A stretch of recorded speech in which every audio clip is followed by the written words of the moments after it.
I think there's three main benefits to providing RTM. I think you can really drive improved adherence to home exercises. I think, by having engaging features, and kind of giving the patient the opportunity and access to something that's engaging that they can do at home, you can really improve adherence. I also do think you can improve satisfaction, where if the patient feels like they have that access to their clinical programs at home, they're going to be more satisfied. They're going to feel like they're getting their needs met outside the clinic. So that can also result in improved satisfaction. And I think all of this additional adherence really does drive clinical outcomes. I do want to reference a study that was published by my old friends from Physera, Lauren Beresford and Todd Norwood, which it was published back in 2022, but I just think it really highlights these three metrics in a very meaningful way. The studies, the effects of mobile care delivery on clinically meaningful outcomes, satisfaction, and engagement among physical therapy patients, an observational retrospective study.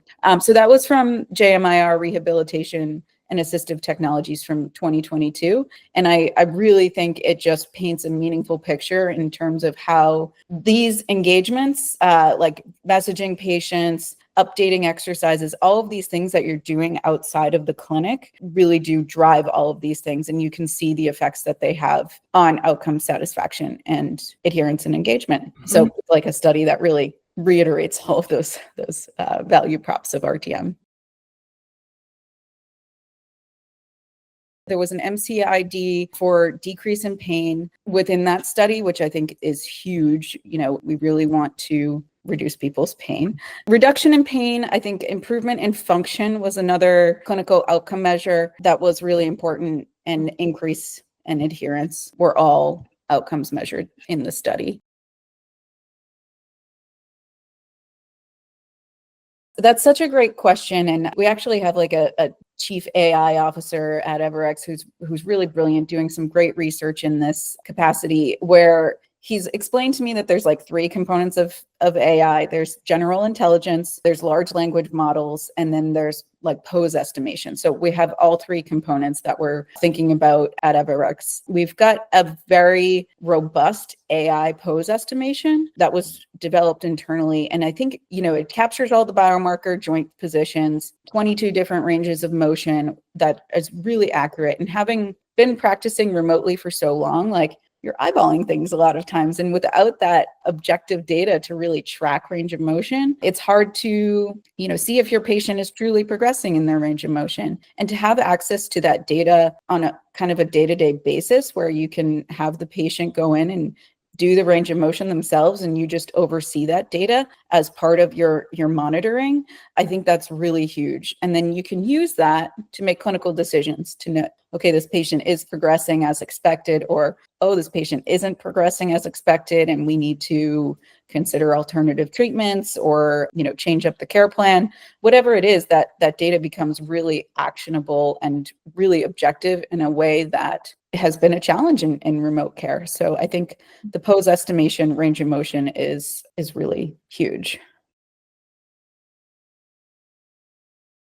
Making it actionable. I think all data is best if it can be actionable. So, there's a really nice graph within the monitoring component of our web app for PTs, where you can just track that data over time. It's easy for the patient to follow along. The voice commands allow the patient to really self-administer some of the motions with a demonstration. If it's like trunk flexion, it captures max range of motion only, and that's the data point that the therapist can oversee, so that you're tracking max range of motion over time. So yeah, if it's not improving, you know to make a clinical decision and help that patient get the care that they need to truly progress. So that's just one very concrete way. I think also, any objective data is helpful in terms of documentation and understanding progress. I think right now, especially, clinics are very short-staffed, and there is a component to implementation to see RTM be successful.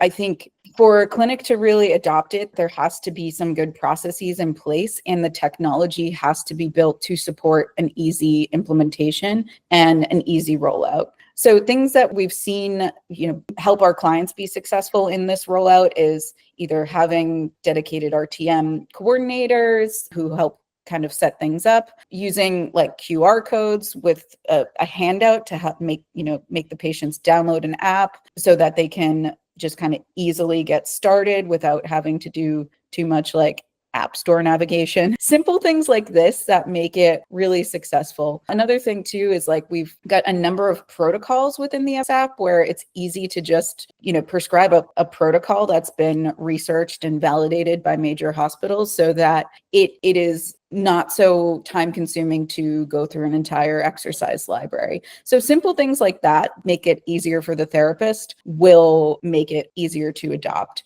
I think, time management wise too, if the real magic in getting the patient back into the app, it's not just their exercises, but I think it's also that rapport with their therapist. I think this is where clinics really need to have their staff working to build that rapport, not just in person, but remotely, because that alliance, that therapeutic alliance is really what drives people into the app more so than like, confetti that pops out when you finish your exercises. I think that makes it more engaging is that personal relationship. So, if practices can adopt some of these best practices, I think it can be really successful. But yeah, the short-staffed component is one of the biggest hesitations, I think. I really think it's going to become a standard of care. I mean, I think, years ago, like people were like, what's the future of telehealth even? And now I think all of these technologies are just going to become much more integrated and part of standard of care. And then if you think about like consumer preference, I think that will really drive who becomes preferred providers. If you're adopting technology and you're meeting the consumer demands for easy access and these additional engagement features, then that would become preferred providers. So I anticipate like how you to engage patients remotely and using RTM will become like a core competency, just like I think telehealth is starting to become more of a core competency for PT practice. The tech is really transforming the entire profession in so many ways right now. I mean, the LLMs, I think, will make this proactive outreach easier. I think you can access like what the patient is messaging to, and like it can become really actionable and, just easy to flag things. Tech is making documentation easier. It's just overall improving like the administrative burden that I know PTs are feeling right now. And I think can really help solve some of the burnout challenges if we have the right tech to support our workflows and make us that much more efficient.